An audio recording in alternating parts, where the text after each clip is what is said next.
the bigger story, of course, this week as it relates to TKO is the UFC event Yes. this weekend. And that is getting a lot of mainstream publicity. Yeah. Let's just actually shift to that because Sure. this is another lawsuit that has gotten a lot of attention just because of the nature of it. But this was filed by the Public Integrity Project on behalf of a retired air sergeant and Vietnam veteran named Paul Romano and Susie Douglas, who is a civic activist and organizer.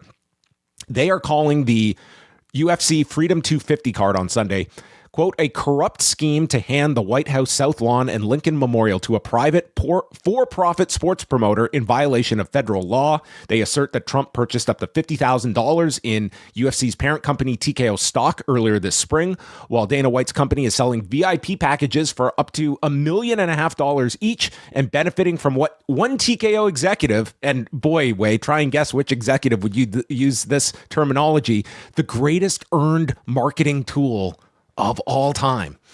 Additionally, a weigh-in for fighters is scheduled for the night before and is set to occur at the Lincoln Memorial. They state in the case that it violates the National Park Service agreements prohibiting events on federal parklands and doesn't fall under the acceptable exemption. Part of the stage setup on the lawn has no congressional authorization, which is required for federal parklands, and there's the potential that taxpayers could be left footing the bill to repair the lawn afterwards. So they are trying to get a temporary restraining order. They're being represented by a former Justice Department attorney named Brandon Balu. And in maybe the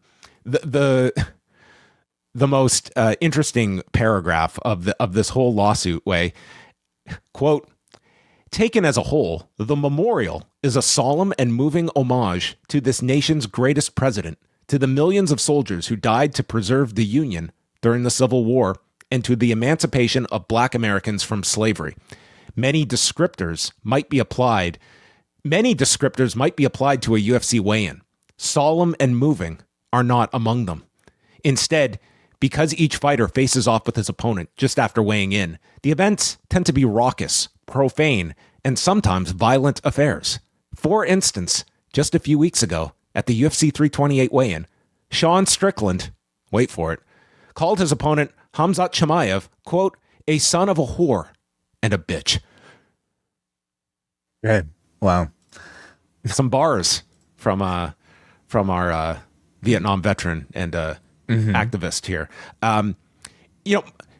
Looking at this case, like from what I have seen in terms of coverage of this, is that they are technically violating this National Park Service agreement.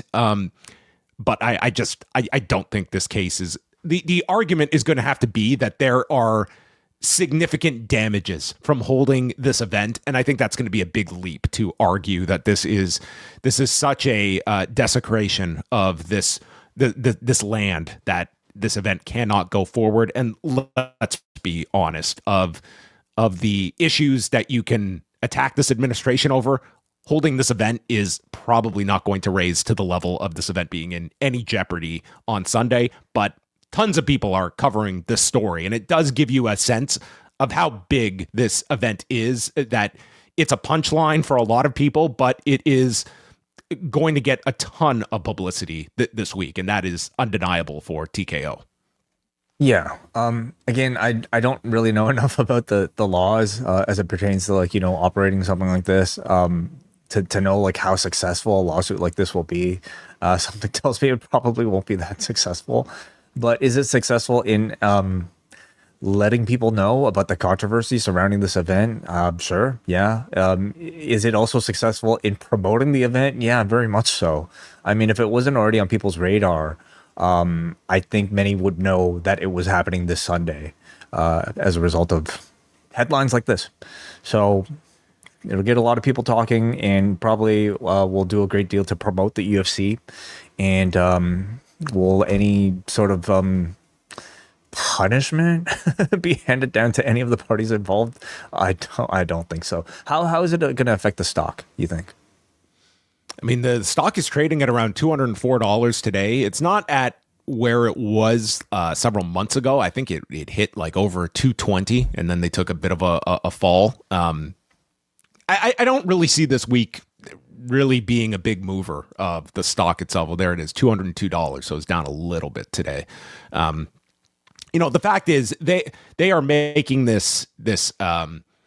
I don't even want to call it a gamble. Like, they're really promoting the fact that, this costs 60. We're going to recoup 30 of that 60. We're going to take a loss on this. But it's like, they also have this guaranteed deal with Paramount. That's like, is that fully figured into all of this? Like, this is a brand exercise for the UFC.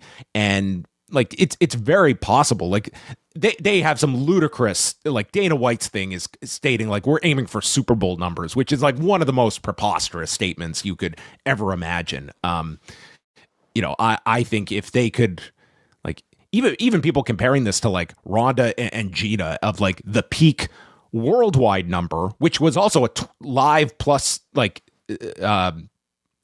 one number for the first 24 hours, like 17 million viewers. Like, I do not see this card doing close to that overall. Like, even your peak for that night. That What's to me their would be base? astounding. Like, what is the peak of a Paramount live event? Period.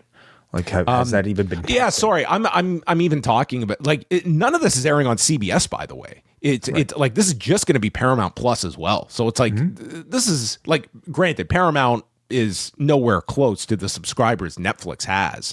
But like, man, I just don't see it coming anywhere close to Rousey and Corrado. I'm very surprised they're not putting any of this on CBS, because that would be your largest audience you could attract potentially. And this is the kind of event that I can see people are not going to necessarily just sign up for this, but there's going to be a ton of curiosity, and just seeing an octagon on the White House lawn is going to draw some people just for the visual of it. Whether you've ever seen a fight or not, I think it will have some of that novelty, but is that enough of a novelty that you're going to sign up for a service? That I don't see happening. I wonder. I mean, this is a very unique event that is quite unprecedented. And again, how would... Are you curious to watch any of it? I am. Yeah, Okay. I very much am. I mean, mainly because of the controversy involved in just like seeing what sort of pomp and circumstance they will give to Trump, in the body of this like celebration. Well, hopefully a better reception than he got at the Knicks game tonight. Did you see this? I did not see that. Oh, okay. They're singing the Star Spangled Banner, and they cut to Trump, and through the Star Spangled Banner, they eviscerated him with booze. And so, yes, for tonight, Donald Trump and Danhausen are at the Knicks game. Interesting. In New York. Yeah. Okay. Do you know how much publicity he would get if he put a curse on Donald Trump? Would make his career. I don't know if that would be written for him to do in the body of this show. The month of June on the Post Wrestling Cafe is going to feature 2 editions of Rewind Away. Already in your feeds is a retrospective on the career of Manami Toyota. Plus, we are discussing WWE's WrestleMania 33 event from 2017, highlighted by the return of the Hardys, John Cena gets down on one knee, and Roman Reigns attempts to retire The Undertaker. Plus, we have coverage this month of New Japan's Dominion card. It's an Ask Away mailbag show as we take all of your questions. I will be sitting down to chat about UFC Freedom 250 with Neil Flanagan, and so much more. All of that can be yours at postwrestlingcafe.com.